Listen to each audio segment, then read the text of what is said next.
तो पाकिस्तान में किस तरह के हालात हैं ये समझने के लिए आपको पहले तस्वीर दिखा देते हैं। कुछ इस तरह की स्थिति पाकिस्तान में इस वक्त है। ये आप देख पा रहे हैं अस्पताल, क्योंकि अस्पताल में दाऊद इब्राहिम को भर्ती कराया गया है। अंदर क्या व्यवस्था आप ये देखिए, दाऊद इब्राहिम इस तरह के एक तरह से अंदर रूम में रखा गया है, एक वार्ड में रखा गया है और डॉक्टर्स लगातार पल्स मॉनिटर कर रहे हैं, वेंटिलेटर पर रखा गया है। जो जानकारी मिल रही है कुछ इस तरह की हालत इस वक्त पाकिस्तान में दाऊद इब्राहिम की है। दूसरी तस्वीर दिखाते हैं कि अस्पताल में व्यवस्थाएं कैसी, जो हमें सूत्रों के हवाले से जानकारी मिली है। देखिए दाऊद इब्राहिम जिस फ्लोर पर है, जिस वार्ड में है, उस पर भारी सिक्योरिटी डिप्लॉयमेंट आप यहां पर देख पा रहे हैं, भारी सिक्योरिटी डिप्लॉयमेंट है। ऐसी ही तस्वीर वहां पर होगी जरूर। और ये देखिए ये पूरा जो फ्लोर है, कहा यह जा रहा है, जो हमें जानकारी मिली है कि पूरे फ्लोर को ऐसे ही खाली रखा गया है, पूरी तरह से वहां पर किसी की आवाजाही पर रोक है। जबकि नीचे के फ्लोर पर जो मरीज हैं उनका ग्राउंड फ्लोर पर लगातार इलाज जारी है, क्योंकि अस्पताल ऐसे में ओपीडी, इमरजेंसी, तमाम सेवाएं नीचे जरूर एक्टिव रखी गई हैं, लेकिन ऊपर के लिए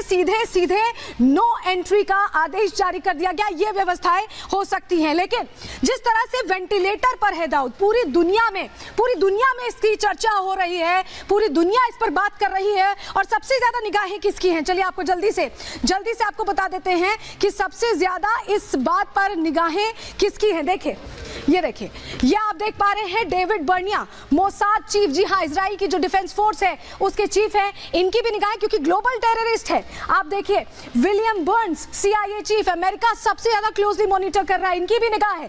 FBI चीफ क्रिस्टोफर एरे, ये भी अमेरिका की जो दूसरी जांच एजेंसी है उसकी भी निगाह है। इसके अलावा रिचर्ड मूर, MI16 जो यूके की, यूनाइटेड किंगडम की जो सिक्योरिटी एजेंसी है, इन तमाम देशों की एजेंसीज की निगाह लगातार बनी हुई है। भारत की तो है ही और इन देशों की भी निगाह बनी हुई है। लेकिन आतंक पर किस तरह से एक्सपोज हो चुका है पाकिस्तान, यह बहुत बड़ा सवाल था। और इस सवाल का जवाब इस घटना के आने के बाद बिल्कुल क्लियर होता नजर आ रहा है। क्यों मैं ऐसा कह रहे हैं, चलिए आपको जल्दी से वो तस्वीर दिखा देते हैं। ये जो आप चेहरे देख रहे हैं पाकिस्तान के, ये चेहरे, ये सारे चेहरे खामोश है।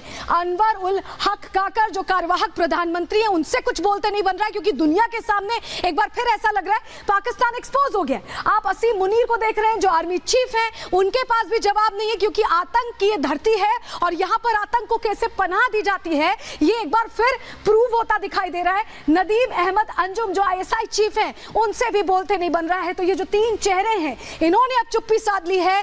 पाकिस्तान में कुछ भी इस पर बोलने से पूरी तरह से मना कर दिया गया। लेकिन अभी पाकिस्तान में क्या चल रहा है ये आपके लिए जानना बहुत अहम हो जाता है। पाकिस्तान में मीडिया पर रोक लगा दी गई है, दबाव बनाया जा रहा है, इंटरनेट स्लो डाउन कर दिया गया। और क्या हो रहा है चलिए आपको बता देते हैं, क्योंकि सरकार की चुप्पी है। दाऊद का कोई मेडिकल बुलेटिन जारी नहीं किया गया है। दाऊद से जुड़ी खबरों के प्रसारण पर भी रोक लगा दी गई है। यहां तक कि पाकिस्तान में पूरे दिन इंटरनेट की जो स्पीड होती है, जो सर्वर होता है, वो डाउन चल रहा है। सोशल मीडिया सर्विसेज की जो सेवाएं हैं वो भी डाउन चल रही हैं, यानी लोग अपना इंटरनेट भी सर्फ नहीं कर पा रहे हैं प्रॉपर्ली। सरकार ISI ने दाऊद की हालत पर चुप्पी साधी हुई है, कुछ भी नहीं कह रहे हैं। जबकि डॉन के करीबियों की सुरक्षा इसी बीच बढ़ा दी गई है। तो अपने आप में जो सवाल है, जावेद मेहदाद की भी सिक्योरिटी बढ़ाई गई है, क्योंकि उनके रिलेटिव हैं। जावेद मेहदाद आप जानते होंगे काफी नामी क्रिकेटर रहे हैं।